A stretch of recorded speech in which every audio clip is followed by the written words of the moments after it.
Israel ഇങ്ങനെ നിരന്തരമായി വെടിനിർത്തൽ കരാർ ലംഘിച്ചു കഴിഞ്ഞാൽ തങ്ങൾക്കും മറ്റു മാർഗമില്ല, ബദൽ വഴി തേടേണ്ടി വരുമെന്നാണ് താക്കീത്. ഹിസ്ബുള്ള സെക്രട്ടറി ജനറലായിട്ടുള്ള ഷെയ്ഖ് നെയിം കാസിമാണ് ഇങ്ങനെ ഒരു ഭീഷണിയുമായി രംഗത്ത് വരുന്നത്. പലസ്തീന് പിന്തുണ പ്രഖ്യാപിക്കാനുള്ള അന്താരാഷ്ട്ര ഖുദ്സ ദിനത്തിൽ സംസാരിക്കുന്ന വേളയിൽ കൂടിയാണ് ഇങ്ങനെ ഒരു താക്കീത് ഇസ്രയേലിന് നൽകിയിരിക്കുന്നത്. പലസ്തീൻ്റെ മോചനം ഹിസ്ബുള്ളയുടെ ലക്ഷ്യങ്ങളിൽ ഏറ്റവും പ്രധാനപ്പെട്ടതാണ്, അതിലൊരു മാറ്റവുമില്ല. സയ്യിദ് ഹസൻ നസ്രുള്ള അടക്കം നൂറുകണക്കിന് ആളുകൾ ആ ലക്ഷ്യത്തിന് വേണ്ടി രക്തസാക്ഷികളായതാണ്, പോയ വഴിയിൽ വീണ് മരിച്ചവരാണ്. അടിച്ചമർത്തപ്പെട്ടവർക്കൊപ്പം നിൽക്കുന്നതും പലസ്തീനെ പിന്തുണയ്ക്കുന്നതുമാണ് ലബനന്റെ ഏറ്റവും മികച്ച താൽപ്പര്യമെന്ന് ഞങ്ങൾ വിശ്വസിക്കുന്നതായി നെയിം ഖാസിം പറയുന്നു. പക്ഷേ ലബനൻ എന്ന രാജ്യത്തിൻ്റെ താൽപ്പര്യം അതല്ല എന്നുള്ളത് നേരത്തെ തന്നെ വ്യക്തമായതാണ്. എല്ലാ പരിധികളും മറികടക്കുന്ന ഒരു ശത്രുവായി ഇസ്രയേൽ മാറിക്കൊണ്ടിരിക്കുന്നു. അതുകൊണ്ട് അതിനെതിരെ തിരിച്ചടി ഉണ്ടാകുമെന്ന ഭീഷണിയാണ് ഈ സാഹചര്യത്തിൽ ഉണ്ടായിരിക്കുന്നത്. ഇതിനെ വളരെ ഗൗരവത്തോടെ ഇസ്രയേൽ നോക്കിക്കാണുകയും അതിനുള്ള തക്കതായ മറുപടി ഇസ്രയേൽ രഹസ്യാന്വേഷണ വിഭാഗം നൽകുമെന്നും ഇതിനോട് പിന്നാലെ പ്രതീക്ഷിക്കാവുന്നതാണ്. പ്രതിരോധത്തിൽ ജാഗ്രത പുലർത്തണമെന്നാണ് ഇസ്രയേലിന് മുന്നറിയിപ്പ് നൽകിയിരിക്കുന്നത്. വെടിനിർത്തൽ കരാർ ഹിസ്ബുള്ള പാലിച്ചെങ്കിലും ഇസ്രയേൽ പാലിച്ചില്ല. അതുകൊണ്ട് ആക്രമണങ്ങൾ തുടർന്നാൽ ബദൽ മാർഗങ്ങൾ തങ്ങൾ തേടുമെന്ന് അദ്ദേഹത്തിൻ്റെ ഒരു താക്കീത് പുറത്തു വന്നിരിക്കുകയാണ്. ഇതിനൊക്കെയുള്ള മറുപടി കൃത്യമായി നെതന്യാഹു നൽകുമെന്ന കാര്യത്തിൽ സംശയമില്ല. ഗാസയിൽ ആക്രമണം നേരത്തെ പുനരാരംഭിച്ചതിന് പിറകെയാണ് ലബനിലെ തന്നെ ഹിസ്ബുള്ള കേന്ദ്രങ്ങളെ ലക്ഷ്യമിട്ടുകൊണ്ട് ഇസ്രയേൽ വ്യോമാക്രമണം ഘടിപ്പിച്ചതും. കഴിഞ്ഞ ദിവസമായിരുന്നു ഈ ആക്രമണം. അതിൽ ചുട്ടെരിച്ചത് പ്രധാനപ്പെട്ട ഹിസ്ബുള്ള ആയുധപ്പുരകളെയും ഹിസ്ബുള്ള കേന്ദ്രങ്ങളെയുമായിരുന്നു. ലബനൻ നഗരമായ ബെയ്റൂട്ടിലാണ് ഇസ്രയേൽ വ്യോമസേന ഇങ്ങനെ ശക്തമായ ഒരു ആക്രമണം നടത്തിയത്. കഴിഞ്ഞ നവംബറിന് ശേഷം തന്നെ നടന്ന ഏറ്റവും വലിയൊരു ആക്രമണമായി ബെയ്റൂട്ടിലെ ആക്രമണത്തെ നോക്കിക്കാണാവുന്നതുമാണ്. ഇസ്രയേലിലേക്ക് ഹിസ്ബുള്ള റോക്കറ്റുകൾ പ്രയോഗിച്ചു എന്നാരോപിച്ചുകൊണ്ടാണ് ഇസ്രയേൽ കടുത്ത പ്രത്യാക്രമണം നടത്തിയത്. ഇസ്രയേലിനെ ആക്രമിക്കാൻ ലക്ഷ്യമിട്ട് തയ്യാറാക്കി വെച്ചിരുന്ന UAV സൂക്ഷിച്ചിരുന്ന കേന്ദ്രങ്ങളെ ഈ ആക്രമണത്തിലൂടെ തകർത്തുവെന്നും ഇസ്രയേൽ സൈന്യം തന്നെ അവകാശപ്പെടുകയാണ്. ആക്രമണത്തിന് മുൻപ് മേഖലയിലെ ജനങ്ങളോട് ഒഴിഞ്ഞു പോകണമെന്ന് ഇസ്രയേൽ സൈന്യം ആവശ്യപ്പെട്ടിരുന്നു. നവംബറിൽ ഇസ്രയേലും സായുധ സംഘമായ ഹിസ്ബുള്ളയും തമ്മിലുള്ള വെടിനിർത്തൽ കരാറിന് പിന്നാലെ ഇതാദ്യമായിട്ടാണ് ബെയ്റൂട്ടിന്റെ തെക്കൻ മേഖലയിൽ ഇസ്രയേൽ സേന വലിയൊരു വ്യോമാക്രമണം നടത്തേണ്ടി വന്നിരിക്കുന്നത്. ഡ്രോണുകൾ സൂക്ഷിച്ചിരുന്ന ഹിസ്ബുള്ള താവളങ്ങൾക്ക് നേരെയാണ് ഈ ബോംബ് വർഷം. ലബനിലെ തെക്കൻ പ്രാന്തപ്രദേശമായിട്ടുള്ള ദഹിയയിൽ ഈ ആക്രമണം നടന്ന സ്ഥലത്തു നിന്നും പുക ഉയരുന്നതായി രാജ്യാന്തര മാധ്യമങ്ങൾ റിപ്പോർട്ട് ചെയ്യപ്പെട്ടിരുന്നു. അതുപോലെ തന്നെ പർവ്വത മേഖലകളിൽ വലിയ സ്ഫോടനമാണ് ഉണ്ടായത്.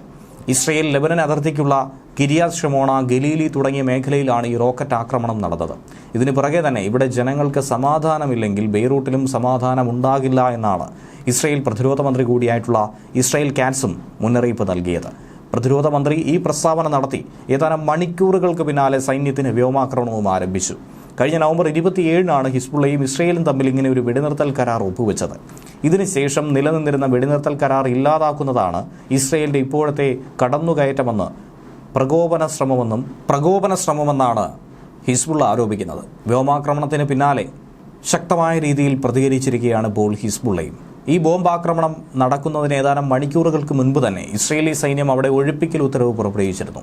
ദഹിയയിലെ കെട്ടിടം ആക്രമിക്കുമെന്ന മുന്നറിയിപ്പും മുൻകൂട്ടി തന്നെ നൽകിയിരുന്നു. നിങ്ങൾ ഹിസ്ബുള്ള താവളത്തിനടുത്താണ് താമസിക്കുന്നത്. ദഹിയയിലെ 2 സ്കൂളുകൾക്ക് സമീപമുള്ള കെട്ടിടങ്ങളെ കാണിച്ചുകൊണ്ടായിരുന്നു ഇസ്രയേൽ വക്താവ് ഇങ്ങനെ ഒരു മുന്നറിയിപ്പ് കൊടുത്തത്. ഈ മുന്നറിയിപ്പിന് പിറകെയാണ് ഡ്രോൺ ആക്രമണം നടത്തിയത്. ഒരു ട്രക്കും ഹിസ്ബുള്ളയുടെ ഡ്രോൺ സംഭരണ കേന്ദ്രവും ലക്ഷ്യമിട്ടായിരുന്നു ഈ ആക്രമണം. കൃത്യമായ ആക്രമണമായിരുന്നു ഇവിടെ നടത്തിയതെന്നും സൈനിക വക്താവ് കൂട്ടിച്ചേർക്കുന്നുണ്ട്. വ്യക്തമായ ലക്ഷ്യങ്ങളും തങ്ങൾക്കുണ്ടായിരുന്നു. എന്തായിരുന്നാലും ഈ മുന്നറിയിപ്പ് കിട്ടിയതിന് പിന്നാലെ ദഹിയയിലെ പരിസരവാസികൾ വളരെ വേഗത്തിൽ അവിടെ നിന്നും പലായനം ചെയ്തിരുന്നു. സമൂഹ മാധ്യമങ്ങളിലൂടെ ഈ മുന്നറിയിപ്പ് കാണാത്തവർക്ക് മുന്നറിയിപ്പ് കൊടുക്കാൻ ആകാശത്തേക്ക് വെടിവെച്ചതും കണ്ടിരുന്നു. ഇതിനിടയിൽ ലബനിൽ നിന്ന് വന്ന 2 റോക്കറ്റുകൾ തകർത്തുവെന്ന് ഇസ്രയേൽ വ്യക്തമാക്കുകയാണ്. ഒരാഴ്ചക്കിടയിൽ 2ാം തവണയാണ് ഇസ്രയേലിന് നേർക്കൊരു റോക്കറ്റ് ആക്രമണം ലബനിൽ നിന്നും നടത്തുന്നത്, അതും ഹിസ്ബുള്ള. വെള്ളിയാഴ്ചത്തെ റോക്കറ്റ് ആക്രമണത്തിന്റെ ഉത്തരവാദിത്തം ആരും തന്നെ ഏറ്റെടുത്തിട്ടില്ല എങ്കിൽ പോലും അതിനെയും ഹിസ്ബുള്ളയുടെ റോക്കറ്റായി തന്നെയാണ് നോക്കിക്കാണുന്നത്. വെള്ളിയാഴ്ച ബെയ്റൂട്ടിൽ ഒഴിഞ്ഞുപോകൽ മുന്നറിയിപ്പ് കൊടുക്കുന്നതിന് മുൻപ് തന്നെ തെക്കൻ ലബനിൽ ഇസ്രയേൽ സേന ഒട്ടനവധി വ്യോമാക്രമണങ്ങൾ നടത്തിയിരുന്നു. കൂടുതൽ ആക്രമണങ്ങളെ ഭയന്ന് ആ മേഖലയിലെ സ്കൂളുകൾക്ക് പോലും അവധി പ്രഖ്യാപിച്ചു. ലബനനിൽ 13 മാസം ഇസ്രയേൽ നടത്തിയ ആക്രമണങ്ങളിൽ 4000-ഓളം പേർ കൊല്ലപ്പെടുകയും ഏകദേശം 10 ലക്ഷത്തോളം പേർ വീട് നഷ്ടപ്പെടുകയും ചെയ്തിരുന്നു.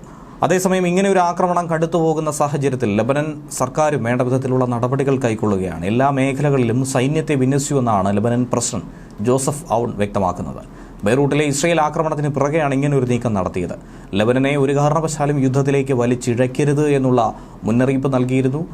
ഇപ്പോൾ ലബനനെ ഈ യുദ്ധത്തിലേക്ക് നയിക്കുന്ന നീക്കമാണ് നടക്കുന്നതെന്നാണ് പ്രസിഡന്റ് പറയുന്നത്. മേഖലയിൽ നവംബറിൽ വെടിനിർത്തൽ നടന്നതിന് ശേഷം വീണ്ടും അശാന്തി പടരുന്നു.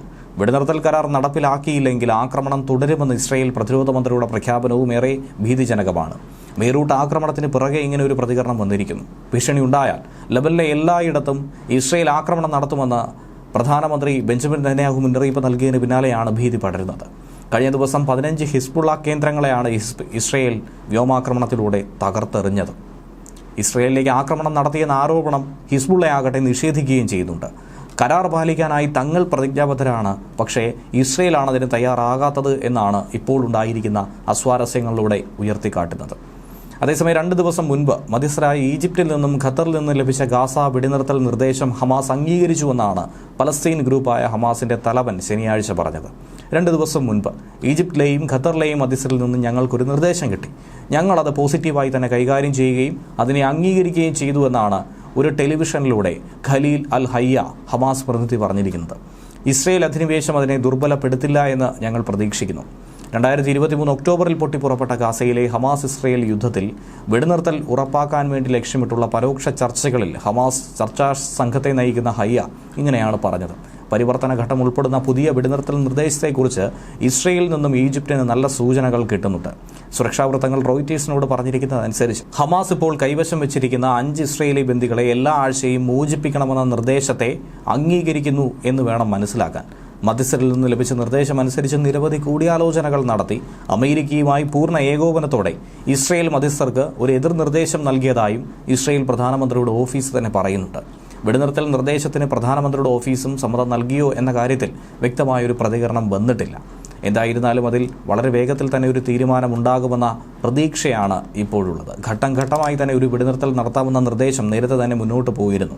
15 മാസത്തെ ഈ യുദ്ധത്തിന് ശേഷം ജനുവരി 19-ന് ഇസ്രായേലും ഹമാസും തമ്മിലുള്ള വെടിനിർത്തലിന്റെ ആദ്യ ഘട്ടം പ്രാബല്യത്തിൽ വന്നു.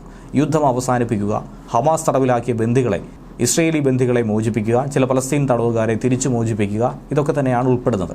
3 ഘട്ടങ്ങളിലായി നടക്കുന്ന കരാറിന്റെ 2ാം ഘട്ടം ശേഷിക്കുന്ന ബന്ദികളെ മോചിപ്പിക്കുന്നതിനും ഗാസയിൽ നിന്നും ഇസ്രായേൽ സൈന്യത്തെ പിൻവലിക്കാനുമുള്ള കരാറുകളിൽ ശ്രദ്ധ കേന്ദ്രീകരിച്ചു പോകാനാണ് നേരത്തെ നിർദ്ദേശിച്ചത്. 2ാം ഘട്ടം ആരംഭിക്കാൻ അനുവദിക്കണമെന്ന അഭ്യർത്ഥനയാണ് ഹമാസ് മുന്നോട്ട് വയ്ക്കുന്നത്. ആദ്യ 42 ദിവസത്തെ ഘട്ടം വിപുലീകരിക്കാൻ ഇസ്രായേൽ ഒരു വാഗ്ദാനവും നൽകിയിട്ടുണ്ട്.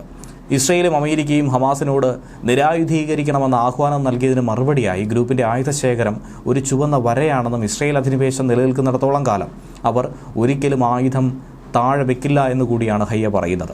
യുദ്ധാനന്തര ഗാസ ക്രമീകരണങ്ങളിൽ ഹമാസിന് പങ്കില്ലെന്ന് ഇസ്രായേലും അമേരിക്കയും പറയുന്നുണ്ട്. ശനിയാഴ്ചയും ഗാസയിൽ ഇസ്രായേൽ സൈന്യം കനത്ത ആക്രമണം നടത്തിയിരുന്നു. 20ഓളം പേർക്ക് ജീവൻ നഷ്ടപ്പെട്ടിരുന്നു. അങ്ങനെയുള്ള അസ്വാരസ്യങ്ങൾ ഇപ്പോഴും ഈ മേഖലയിലും നടന്നുകൊണ്ടിരിക്കുകയാണ്. മാർച്ച് 18-നാണ് ഇസ്രായേൽ ഗാസയിൽ ബോംബാക്രമണവും കരയുദ്ധവും ഒക്കെ പുനരാരംഭിച്ചിരിക്കുന്നത്.